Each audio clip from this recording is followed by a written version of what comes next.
मन के मंदिर में प्रभु को बिठाना, बात हर एक के बस की नहीं है। मन के मंदिर में प्रभु को बिठाना, बात हर एक के बस की नहीं है। खेलना पड़ता है जिंदगी से, खेलना पड़ता है जिंदगी से। भक्ति इतनी तो सस्ती नहीं है। मन के मंदिर में प्रभु को बिठाना, बात हर एक के बस की नहीं है। प्रेम मीरा ने मोहन से डाला, उसको पीना पड़ा विष का प्याला। प्रेम मीरा ने मोहन से डाला, उसको पीना पड़ा विष का प्याला। जब तलक ममता है जिंदगी से, जब तलक ममता है जिंदगी से, उसकी रहमत बरसती नहीं है। जब तलक ममता है जिंदगी से, उसकी रहमत बरसती नहीं है। मन के मंदिर में प्रभु को बिठाना, बात हर एक के बस की नहीं है। सिर पे संकट पड़े तब न डोले, लिपट खम्बे से प्रहलाद बोले। सिर पे संकट पड़े तब न डोले, लिपट खम्बे से प्रहलाद बोले। पतित पावन प्रभु के बराबर, पतित पावन प्रभु के बराबर कोई दुनिया में शक्ति नहीं है। पतित पावन प्रभु के बराबर कोई दुनिया में शक्ति नहीं है। मन के मंदिर में प्रभु को बिठाना, मन के मंदिर में प्रभु को बिठाना, बात हर एक के बस की नहीं है। संत कहते हैं नागिन है माया, जिसने सारा जगत काट खाया। संत कहते हैं नागिन है माया, जिसने सारा जगत काट खाया। प्रभु का नाम है जिसके मन में, प्रभु का नाम है जिसके मन में, उसको नागिन ये डसती नहीं है। प्रभु का नाम है जिसके मन में, प्रभु का नाम है जिसके मन में, उसको नागिन ये डसती नहीं है। उसको नागिन ये डसती नहीं है। मन के मंदिर में प्रभु को बिठाना, मन के मंदिर में प्रभु को बिठाना, बात हर एक के बस की नहीं जिंदगी से खेलना पड़ता है जिंदगी से। भक्ति इतनी तो सस्ती नहीं है, भक्ति इतनी तो सस्ती नहीं है।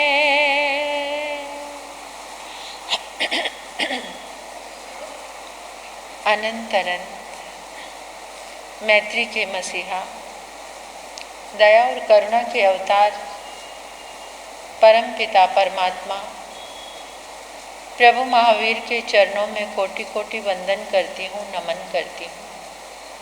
अरिहंत परमात्मा श्री मंदिर स्वामी भगवान के पावन चरणों में कोटिश वंदन नमन। परम दयालु परम कृपालु कर्नाटक गज केसरी आराध्य गुरुदेव के चरणों में कोटिश वंदन नमन। तब का दिव्य वरदान देने वाले मम आराध्य गुरुवर्या श्री प्रवेश कुमारी जी महाराज साहब के चरणों में कोटिश वंदन नमन। 311 उपवास द्वारा विश्व कीर्तिमान स्थापित करने वाले तपाचार्या तप चक्रेश्वरी उप पर्वतनी गुरनी मैया श्री मोहन माला जी महाराज साहब के चरणों में कोटिश वंदन नमन। मेरे जीवन पर अनंत उपकार करने वाले, धर्म का दिव्य दान देने वाले आराध्य गुरनी मैया के पावन चरणों में कोटि कोटि वंदन करती हूँ, नमन करती हूँ। आप सभी का हार्दिक अभिनंदन, अनुमोदन, आप सभी की श्रद्धा का, शुक्रिया आपके सुंदर भावों का, आपके पुरुषार्थ का।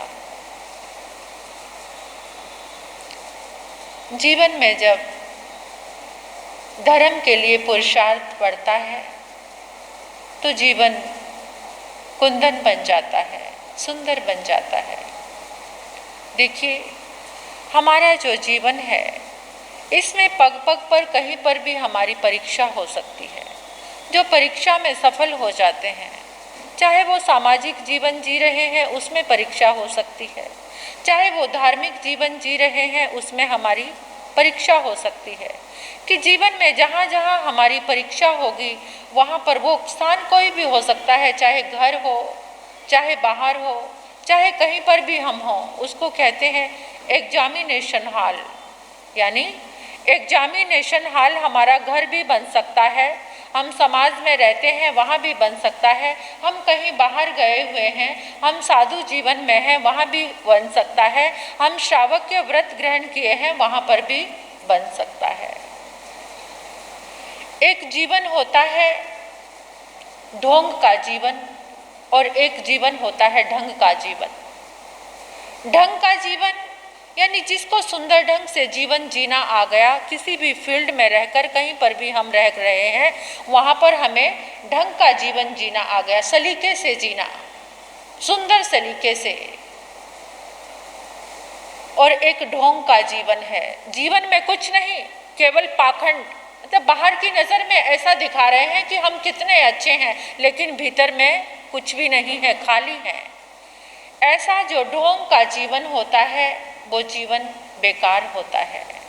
अपने आप को प्रूव करते रहना, अच्छे बनाते रहना, दुनिया की नज़रों में ये समझना कि बाहर वाले देखने वाले लोग मुझे अच्छा समझें, और धर्म जो अंदर में गया नहीं, केवल ढोंग के रूप में रह गया। और एक ढंग का जीवन है, सलीके का जीवन है, सुंदर ढंग से सारा व्यवस्थित जीवन जी रहा है, जैसे अंदर है वैसे ही बाहर है। यानी जो भीतर वही बाहर, करनी और कथनी एक समान है। महापुरुष कहते हैं कि 3 चीज़ अगर तुम्हारे जीवन में आ जाएं तो तुम्हें ढंग से जीना आ जाएगा। वो 3 चीज़ हैं। सबसे पहली चीज़ है बुरे को भूलना सीखो। सबसे पहली क्या चीज़ है? बुरे को भूलना सीखो। जो तुम्हारे साथ किसी ने बुरा किया है, जब तक तुम उसको भूलोगे नहीं तब तक तुम चैन से रह नहीं सकते। तुम्हारे जीवन में कुछ भी ऐसा घटित हुआ है, तुम्हें लग रहा है कि ये मेरे साथ उसने बहुत बुरा किया, जब तक बुरे को भूलोगे नहीं तब तक जीवन जीने का ढंग नहीं आएगा। और हमें सबसे ज़्यादा याद क्या रहता है? किसी ने हमारे साथ कुछ भी बुरा किया है। अच्छाई को तो हम भूल जाते हैं लेकिन बुराई को भूल नहीं पाते। कितने 10-20 वर्ष भी हो जाएं तब भी वो बात दिल में जगह किए रहती है, दिल में घर किए रहती है। उस बात को हम भूल नहीं पाते, और उस बात को हम भूल नहीं पाते तो हम अच्छे से जीवन जी भी नहीं पाते। और दूसरी चीज है, जब ये जो क्षमा का भाव है ये भी तभी हमारे भीतर में जागता है जब हम बुरे को भूलना सीखते हैं। किसी को क्षमा हम तभी कर पाते हैं जब पहले हम बुरे को भूलते हैं। जब तक हम बुराई को भूलेंगे नहीं और जब तक बुराई के भूलोगे नहीं, अंतर मन शांत नहीं होगा। अंतर मन शांत नहीं होगा, किसी काम को करने में रस नहीं आएगा, किसी काम को करने में, सामायिक में, साधना में, माला में, जाप में, जो भी धर्म की आराधना, फिर वो क्या हो जाएगा? जीवन कर तो रहे हैं सब लेकिन वो ढोंग का जीवन हो जाएगा। वो ढंग का जीवन नहीं होगा, वो ढोंग का जीवन होगा। अगर मेरे अंदर भी ये भावना है कि मैंने भी आज तक किसी बुरे को भूलना नहीं सीखा, क्योंकि बुराई सबसे पहले याद रहती है, ये इंसान की फितरत है। देखिए, नज़रों में जो होगा वही चीज़ें हमें नज़र आएंगी। जो तुम्हारी नज़र में होगा वही चीज़ पर तुम्हारी नज़र टिकेगी। अगर तुम्हारे जीवन में अच्छाई होगी तो अच्छी चीज़ पर तुम्हारी नज़र टिकेगी, अच्छाई पर तुम्हारी नज़र जाएगी। अगर तुम्हारे भीतर में बुराई होगी तो तुम्हें सबसे पहले बुरी बात नज़र आएगी, किसी के जीवन की बुरी बात नज़र आएगी, अच्छाई नज़र नहीं आएगी। तो इसलिए सबसे पहला सूत्र है जीवन को ढंग से जीने का कि तुम बुरे को भूलना सीखो। और दूसरा सूत्र है सबके साथ मिलकर रहना सीखो। सबके साथ मिलकर रहना सीखो। यूनिटी, एकता कब आती है जीवन में? जब हमारे जीवन में ये भावना आए कि मुझे अपने परिवार में, अपने समाज में सबके साथ मिलकर चलना है। कदम से कदम मिलाकर चलोगे तो वो ताकत कुछ और होती है। एक अकेला व्यक्ति कुछ नहीं कर सकता, एक अकेले व्यक्ति के अंदर वो सामर्थ्य नहीं है। मिलकर रहना सीखो, मिलकर जीना सीखो। अगर तुम परिवार में मिलकर चलते हो तो वो परिवार हमेशा, उस परिवार को कोई तोड़ नहीं सकता। जब तुम्हारे जीवन में ये भावना आ जाती है कि मुझे एकजुट रहना है, एकता से सबके मेरे साथ परिवार में जो लोग हैं, जब तुम्हारे भीतर में ये भावना आ जाती है कि समाज में जितने लोग हैं उनके साथ मुझे मिलकर चलना है, तो वो समाज भी क्या हो जाता है? सफल हो जाता है। और जिस समाज में टूट फूट हो, वो सोचता है, एक जना सोचता है मेरी बात सुनी जाए, मैं जो कह रहा हूँ वो सत्य है, मैं जो कह रहा हूँ वो सही है। दूसरे की बात को मानना नहीं, स्वीकार करना नहीं, अपने आप को ही अच्छा साबित करते रहना। वो इंसान ना परिवार को अच्छा बना सकता है, ना समाज को अच्छा बना सकता है, ना वो खुद चैन से रह सकता है, ना दूसरे को चैन से रहने दे सकता है। मिलकर कौन रहना सीख सकता है? जो बुराई को भूलना जानता है। जो बुराई को भूलना नहीं जानता वो मिलकर रह नहीं सकता। और जो मिलकर रहेगा, फिर तीसरा सूत्र है भक्ति में समाना सीखो। भक्ति यानी जो भी तुम जिस काम को कर रहे हो, जिस आराधना में तुमने अपने आप को लगाया है, उसमें पूरी तरह से समर्पित हो जाओ, पूरी तरह से समा जाओ। तब देखना क्या रंग आएगा तुम्हारे जीवन में। करते तो हम बहुत कुछ हैं, समय भी देते हैं, लेकिन 100% नहीं देते। हम उसमें पूरी तरह से समा नहीं सकते। कल हमारा एक विषय चला था कि हमारी जो भावना है, हम यानी भक्ति में कब समाना सीखेंगे? जब हमारी भावना कैसी होगी? उत्कृष्ट होगी। मन से, वचन से, काया से जब हम अपने भावों में 100% सत्य होंगे, राइट होंगे, ऑनेस्ट होंगे, तभी हम किसी चीज़ को पूर्ण रूप से प्राप्त कर सकते हैं। तो भावना का हमारा कल विषय चल रहा था कि भावना कितनी है, कितनी भावना? 12 भावना। और जहाँ 12 भावनाओं का चिंतन हो जाए, वो 12 भावनाएं तुम्हें जीवन में हर पल सफल बना सकती हैं। 12 भावनाओं में पहली भावना कौन सी थी? कौन सी भावना? अनित्य। अनित्य भावना। राजा, राणा, छत्रपति, हाथिन को असवार, मरना सबको एक दिन अपनी अपनी, ये जीवन का सत्य है। इस सत्य से मुलाकात कराई इस कोरोना ने कितने लोगों को ये सत्य समझ आया कि मृत्यु सत्य है, कभी भी कोई जा सकता है। हंसता खेलता जीवन चला गया, आंखों के आगे सब ओझल होते चले गए और हम देखते ही रह गए, कोई कुछ कर नहीं सकता। अनित्य भावना।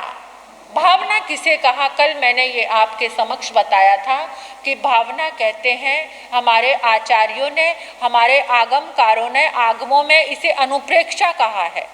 अनुप्रेक्षा का मतलब है अनु प्लस पर प्लस इच्छा। अनु सूक्ष्म रूप से, पर विशेष, इच्छा देखना।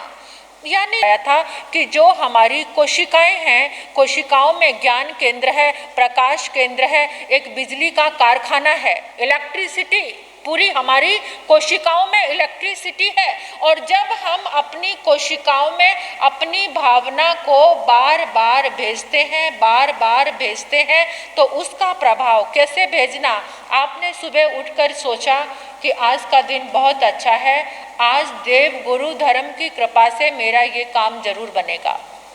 आपने रोज ये भावना भानी शुरू कर दी, तो वो भावना आपकी कहाँ पहुंची है? आपकी कोशिकाओं के पास पहुंची है। कोशिकाओं में क्या है? ज्ञान केंद्र है, प्रकाश केंद्र है, ये इलेक्ट्रिसिटी है, यानी बिजली, विद्युत है, विद्युत का प्रवाह है। और ये तीनों चीज़ें मिलकर हमारे मन के पास जाकर इंफॉर्मेशन देती हैं। मन उससे प्रभावित होता है, और जब मन उससे प्रभावित होता है तो वो भावना हमारे रंग लाती है, यानी वो भावना मजबूत हो जाती है। फिर इस भावना के द्वारा तुम किसी भी चीज़ को छोड़ना चाहोगे, किसी भी चीज़ को पाना चाहोगे, वो तुम उसको पा सकते हो।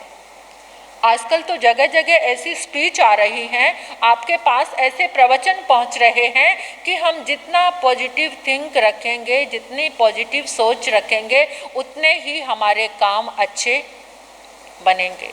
सुन रहे हो ना? सब जगह से सुनने के लिए बहुत सारी चीज़ें हमारे पास आ रही हैं, लेकिन उसको हमें करना है। कैसे करना है? उसको हमें इस तरीके से करना है कि रोज की रोज अपने भीतर में चिंतन करके अपनी भावना को देखना है। कैसे रूप में?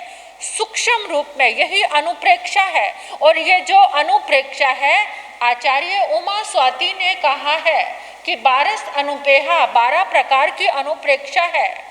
और आचार्य कुंद ने कहा है स्वख्यात चिंतनम अनुपेहा, यानी अपने आप का चिंतन करना अनुप्रेक्षा है। आचार्य हेमचंद्र सूरी ने कहा है कि जिसके भीतर में निर्मोह भावना जाग पड़ी, भावनाओं का चिंतन करते करते, तो वो संसार सागर में ऐसे आ जाता है जैसे पानी के ऊपर नौका। तो ये सबसे पहली अनित्य भावना कहती है कि जिस पुद्गल को, जिस चीज़ को तुमने नित्य मान लिया, नित्य किसको कहते हैं? जो कभी भी समाप्त ना हो, जिसका कभी एंड ना हो, वो क्या है? नित्य है। और जिसका कभी एंड ना हो, ऐसी कोई चीज़ आपको नजर आती है? हाँ, जिसका एंड ना हो ऐसी कौन सी चीज़ है? बोलो। जिसका अंत नहीं होता, कौन है वो? सबका अंत होने वाला है। जो भी चीज़ें आप देखते हैं, ये जितने भी पुद्गल हैं आपको लुभाते हैं, अट्रैक्ट करते हैं, जितनी सुंदर चीज़ें हैं ये सब क्या हो जाएंगी। कितनी अच्छी से अच्छी चीज़ अपने घर में लेकर आ जाओ, एक दिन वो क्या हो जाएगी, पुरानी हो जाएगी, उसका एंड हो जाएगा, वो विनाश हो जाएगा उसका, वो खत्म हो जाएगी। और पुरानी हो जाएगी तो पुरानी जर्जरित हो जाएगी, जर्जरित हो जाएगी, आप उसको घर में नहीं रखेंगे। इवन जो भी आपके घर को सजाने की संवारने की चीज़ें, फर्नीचर से लेके आपके वस्त्र आभूषण तक सारी चीज़ें, इवन तक कि आपका शरीर भी पहले क्या था, प्यारा सा कोमल सा बच्चा, फिर क्या बन गया, वो बच्चा क्या हो गया, जवान हो गया, यौवन अवस्था में आ गया, सब अच्छे, सबको अच्छा लग रहा है। बचपन था जब भी अच्छा लग रहा है, जब जवान हुआ तब भी सबको अच्छा लग रहा है, और उसके बाद क्या आ गया, क्या आया, बुढ़ापा आ गया, कोई पसंद नहीं करता बूढ़े को, ना कोई बात करना चाहता है, ना कोई पसंद करता है, ना ही कहीं उसकी इम्पोर्टेंस रहती है, और बेचारा यूं ही जिंदगी और बिल्कुल जर्जर बूढ़ा हो जाता है। उसके बाद क्या हो जाता है। यानी मेरे कहने का मतलब ये है कि जो हमें ये देह मिली है ये भी नित्य नहीं है। अनित्य भावना क्या कह रही है, अनित्य भावना कहती है जिन पुद्गलों के पीछे तुम पागल बन रहे हो, पागल बन रहे हो अपने बंगले को सजाने के लिए, वो क्या है, कब तुम्हारी आंखें बंद हो जाएगी, यहीं छूट जाएगा। नित्य क्या है फिर, जिसका एंड नहीं है, वो समझ नहीं आया। तुम क्या, आत्मा, तुम नित्य हो, यानी जो भीतर से तुम्हारे बोल रहा है मैं हूं, मैं कौन हूं, मैं आत्मा हूं, मैं नित्य हूं। आत्मा का कभी विनाश, त्रिकाल में जो सत्य है वो नित्य है, त्रिकाल में जो सत्य है वो नित्य है, वो आत्मा है। लेकिन बाकी जो सब चीज़ें जिसको हम नित्य समझ के, जिसको हम नित्य समझ के पकड़ रहे हैं, वो सारी क्या है, वो अनित्य है। तो इस भावना का चिंतन कभी नहीं करते सुबह उठकर। ये भावना का चिंतन आपको जीना सिखाता है। ये अनित्य भावना कहती है कि राजा हो, राणा हो, छत्रपति हो, हाथी की सवारी करने वाला हो, जिसके पास बड़े बड़े हेलीकॉप्टर हो, अपने प्लेन हो, उसको भी क्या करना पड़ता है, यहाँ से मरना सबको एक दिन अपनी अपनी बार। बुलबुल से जाके कह दो कायम नहीं बहारे, बुलबुल से जाके कह दो कायम नहीं बहारे, मौसम खिजा की आई, दिल को ना यहाँ लगाना, दुनिया में आने वाले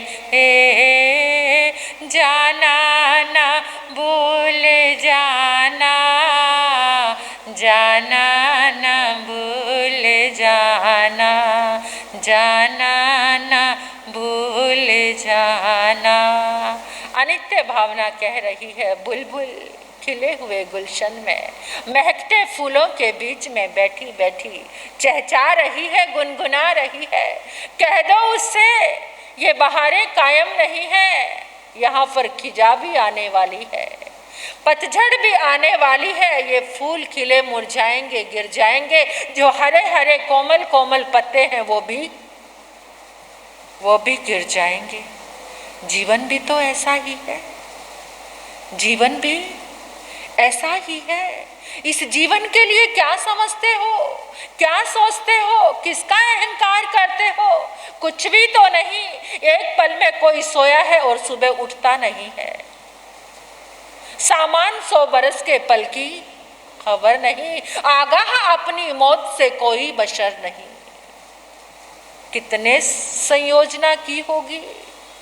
जो मरता है कितनी संयोजना करता है, कितना बैंक बैलेंस बनाता है, लेकिन कभी अनित्य भावना का चिंतन नहीं करता कि जो कुछ है ये ठीक है, सब कुछ करो, परमात्मा ने आज्ञा दी है सब करने की, लेकिन उसके साथ साथ एक बात कही है कि चिंतन करो। अनित्य भावना का जो चिंतन करेगा वो बुरे को भूल जाएगा। जो 3 चीजें अभी मैंने बताई थी ना जिंदगी जीने के लिए, वो अनित्य भावना का जो चिंतन करता है। अनित्य भावना किसके जीवन में आई थी? सजा, समरा, भरत चक्रवर्ती। कितने खंड का मालिक? कितने खंड का? 6 खंड का। कितने खंड का? 6 खंड से आगे और कुछ नहीं है। 6 खंड को विजय करने वाला चक्रवर्ती होता है और वो 6 खंड का राजा। देखो आप कितने खंड के राजा हैं? बोलो। अपने घर के भी नहीं। हाँ, आप तो अपने घर के भी राजा नहीं है। घर में आपके बच्चे आपका कहना नहीं सुनते, मन होता है आपकी बीवी सुनती है, वो भी नहीं सुनती, कोई भी आपकी बात नहीं सुनता है। फिर भी कितना अहंकार, किसका किसका अहंकार? काम अच्छा हुआ तो अपने काम पर अहंकार आ गया, बंगला अच्छा बनाया तो उस बंगले का अहंकार आ गया, गाड़ी अच्छी ली तो उस गाड़ी का अहंकार आ गया। किस किस चीज का? ज्वेलरी अच्छी बनाई तो उसका,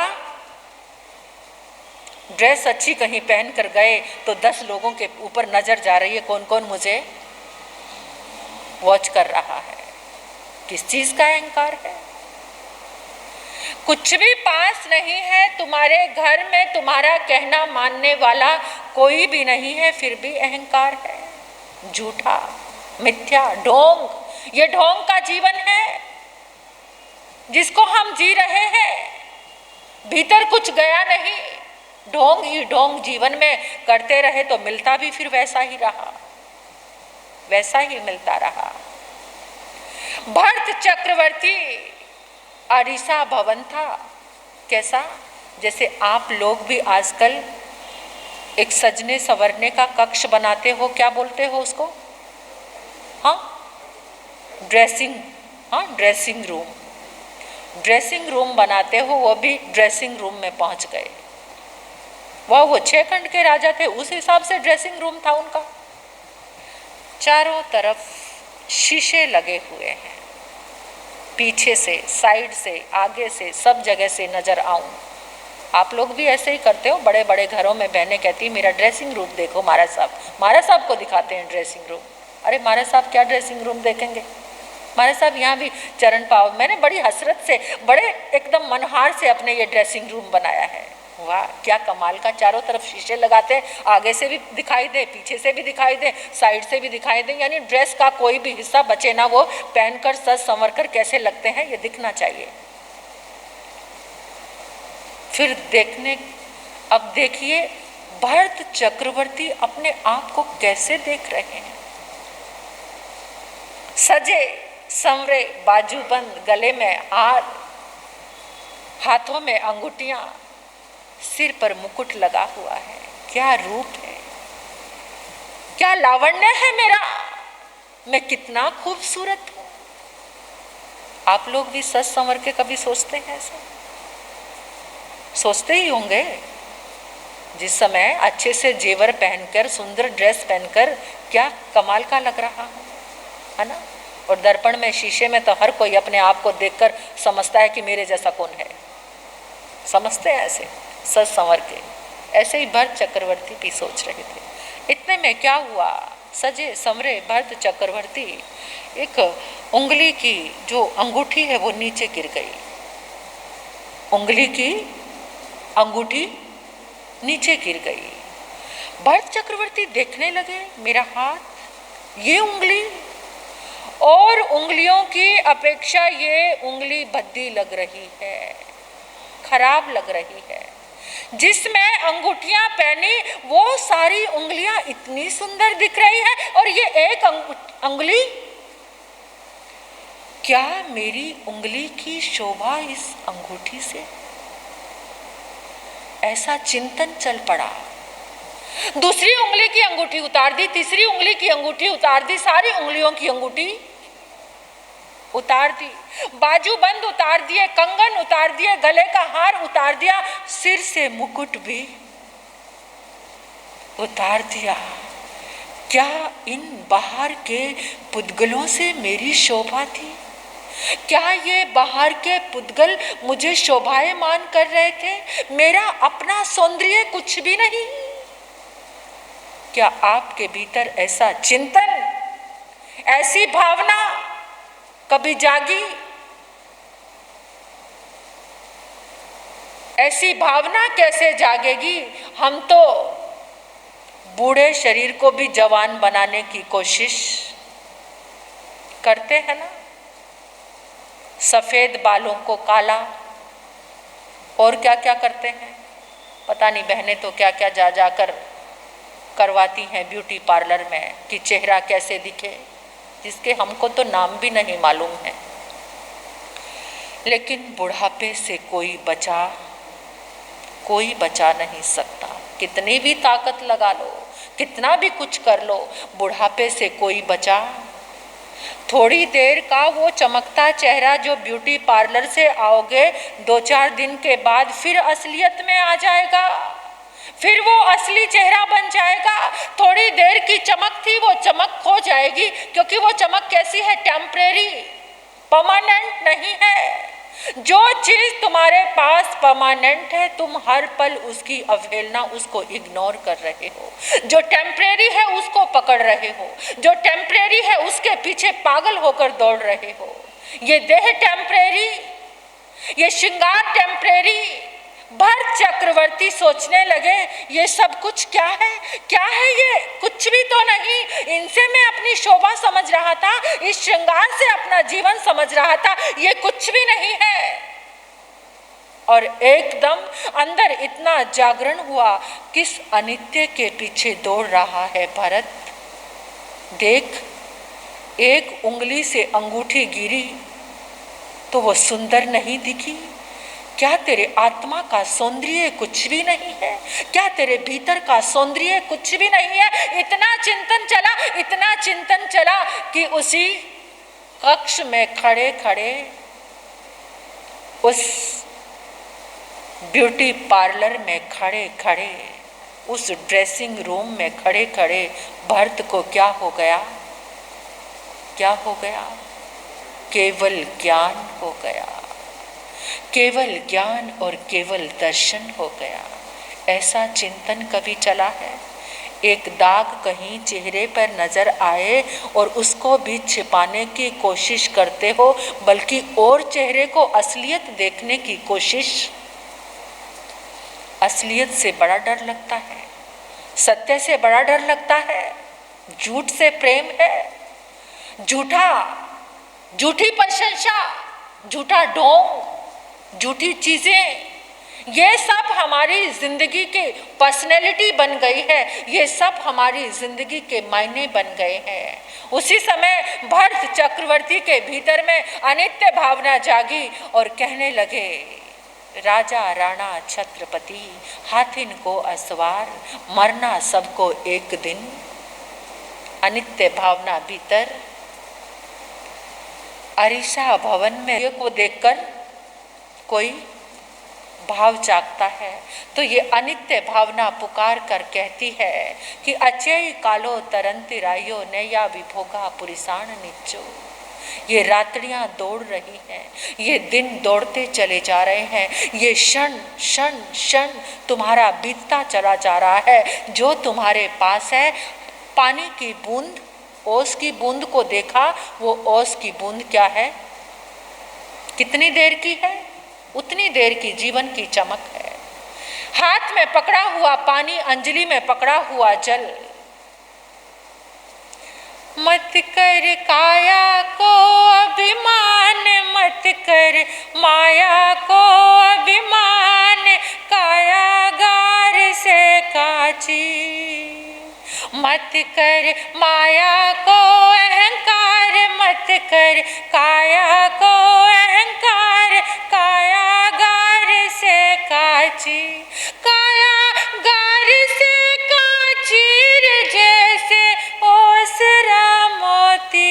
रे झटका पवन का लग जाए, झोंका पवन का लग जाए, काया धूल हो जासी। रे झटका पवन का लग जाए, झोंका पवन का लग जाए, काया धूल हो जासी। ऐसी है ये अनित्य भावना। कल दूसरी भावना आएगी। इन भावनाओं का कुछ चिंतन और मनन करेंगे और आपको पता चलेगा कि ये 12 भावना है क्या। 12 भावनाओं का किया गया चिंतन तुम्हारी भावनाओं को मजबूत बनाएगा, तुम्हें भीतर लेकर जाएगा, तुम्हारे अंतर में लेकर जाएगा। इसी के साथ मैं अपने वक्तव्य को विराम दूंगी। गुन्नी जी महाराज साहब के मुखारविंद से उनके अमृतमयी वाणी का आप पान करेंगे। इसी के साथ ओम ओम।